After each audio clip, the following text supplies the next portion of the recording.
thing that really changed or helped enhance the way I thought and really confirmed some of the things I was thinking about society and my surrounding environments, but didn't really know how to articulate it or have a platform that would do so as a young black man. And then this album came out, Bum Rush the Show, in 1987, and I remember being at my cousin Chuck's house on East 31st Street, right across the street from Highland Hospital in Oakland, California, where my grandmother and my mother ultimately ended up working. And I remember him putting a cassette in his cassette deck at his mother's house. And we sat and listened to that album over and over and over again because it didn't sound like anything we had ever heard in hip-hop culture up until that point. And one of the things that really stood out to me was the voice of the lead MC. It was powerful, it was unapologetic, it was intentional, it was purposeful, it was very eloquent in how he described conditions that we grew up in a system that didn't seem to be created to work on our behalf. He introduced to us a whole lot of ideology that, in case you was uncertain about things, he brought a lot of uncertainty to us. It's the first time I heard somebody mention Farrakhan in a rap. It was from this man and his voice, and had me studying up who Farrakhan was and learning about some of his different teachings and how it benefited us as young black men. When he made the album, It Takes a Nation of Millions to Hold Us Back, it was cemented then on the second album that we had witnessed one of the greatest groups in music of all time. And I'm talking about Public Enemy. And we got the lead vocalist, the leader of the movement himself, the one and only Chuck D is here. Chuck D! Yeah, that was like when Shaq used to come out with that. He used to go like off the NFL thing. Well, I mean, I'm honored. Like I said, listen, individual accolades is really difficult for me to absorb because I come from a collective. Yeah. I come from a group. And individually, okay, I got art books coming out because I think the art expression is an individual thing. But a collective, to me, is what a movement is. Mm-hmm. Individually, the only movement you can have is a bowel movement. So, really, seriously. And a lot of people keep that issue in them. So I'm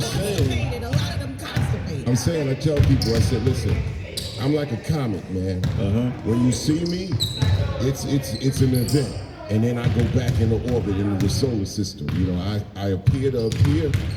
And I keep a floor on the second floor of hip-hop that you can walk up to. And I tell everybody, I said, listen, come see me before you go up to the penthouse.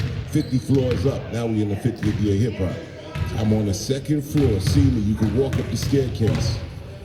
Then you wanna go up. If you miss me, you're gonna be up there, and you're gonna probably take the shuttle right straight down to the bottom again, and it's hard to get up to the second floor because the door is locked. So see me on the way up, and I could get up there anytime. Yeah. But I ain't staying up there. I'll go right back down there close to the ground on the second floor where I'm cool. Now I'm up at the top telling everybody we put together this 4-part documentary, which is a merger between PBS and the BBC, called Vital Power, How Hip Hop Changed the World. And the most important word in that whole sentence is world. Yes. 50 years.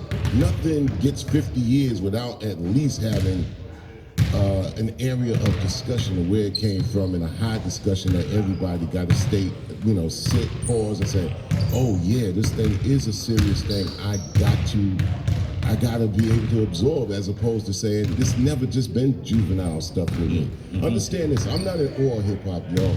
Mm-hmm. I'm 12 years older than hip hop. Mm-hmm. August 11th, 1973, I was 13 years old. Yeah. You know what I'm saying? I seen it when it come along with a kid on a tricycle. My responsibility and accountability to make sure somebody don't drive it in the ditch. Mm-hmm. I'm not in the business of making black people look bad. Yeah. I'm not in that business. I know that might be whatever. I'm not in the business of making black culture look bad. And I'm not in the business of making hip hop look bad.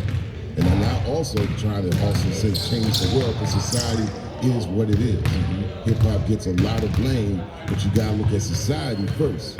talking about the things like, oh, it's really a sad thing what happened to Migos and Takeoff, but America has a gun thirst problem. Yes. That is never, ever, ever has gotten rid of. That is the person, or I mean, that is the situation to confront, and that's what Public Enemy was able to do. From a collective, it never was about just me. I came with a crew of Public Enemy and a crew with the Bomb Squad. Yes. And Hank Shockley, Q Shockley, Eric Vietnam, Sadler, and then of course people like Griff and Flavor added into the production area. Then you had Public Enemy on the other side. Terminator X, Professor Griff, Flavor Flav, the S1Ws, who you know by names for James Bomb, the Pop Diesel, the brother Roger and brother James. They just not okay, that's them, man. That's one of them, whoever they are. I know these people as individuals, and we went around the world to change the world, to tell people that, yo, man, this hip hop thing is the best method of communicating to the masses because it comes through culture, which brings us together as human beings with the human spirit and knocks the differences to the side. That's the beautiful thing about culture. It's diametrically opposed to government, which like to split you up, categorize you, pull the shim-sham on you, take your money. You know, take your money, make the money, and then take it back again. And so governments could do a better job. So Yo Bum Rush the show, when I came in and Yo was playing it, and people were like, how you feel, Chuck? It's like listening to your first track. You know, Yo Bum Rush the show was so significant that MTV Raps named itself off of Yo Bum Rush the show. Yeah. Because Yo MTV Raps was a UK show first, which is Public Enemy's base. Public Enemy's headquarter base is London.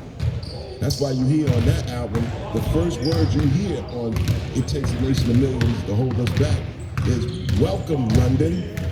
Is that why? Yeah. Okay, we got the album cover right here. It was a live concert in London. DB brought this. And it was pandemonium because they was waiting for the spaceship of Public Enemy to descend. And that's what they call the British invasion. Okay. And we said not only will we actually show the United States, and yeah, we had to come up through the ranks and the ropes on the LL Cool J, the Def Jam tour, and Eric B. and Rakim, who had a year on us, you know, and then you had Houdini, the veterans, and Lucky Fresh and the Get Fresh crew. Those are our mentors. And now y'all was all on that tour? 1987. But you gotta understand, we rookies then. Yeah. Us, we sharing the bus with the greats. That's a sign. Pick up the Daddy-O and the Light. 13 people on a 12-seater bus. Yep. Out of that bus ride, you had 3 albums that bounced off of that. That album right there, Takes a Nation, In Full Gear, by Stetson Sonic, and 3 Feet High and Rising, because Prince Paul's the DJ for Stetson Sonic. For De La Soul. So yeah, out of that summer with the Def Jam tour in 1987. Also about that tour, because we're opening up, you know, the big stars basically got the tickets wrapped up and they got the radio stations. So people outside of Kaiser in Oakland trying to get in, and who's outside trying to get in?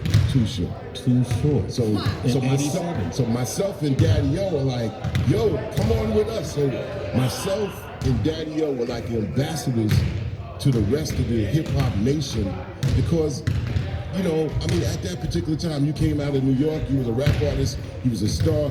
He wasn't so much invited to all those areas that you go into. So New York was hard on anybody outside of New York. Well, we from Long Island, so we understood. Okay. So we went around on our first tour and was engaging in every city we went to, and that's how Public Enemy slowly built a following in the United States. But immediately, London was the base, and also the base of really why the BBC took to this, and also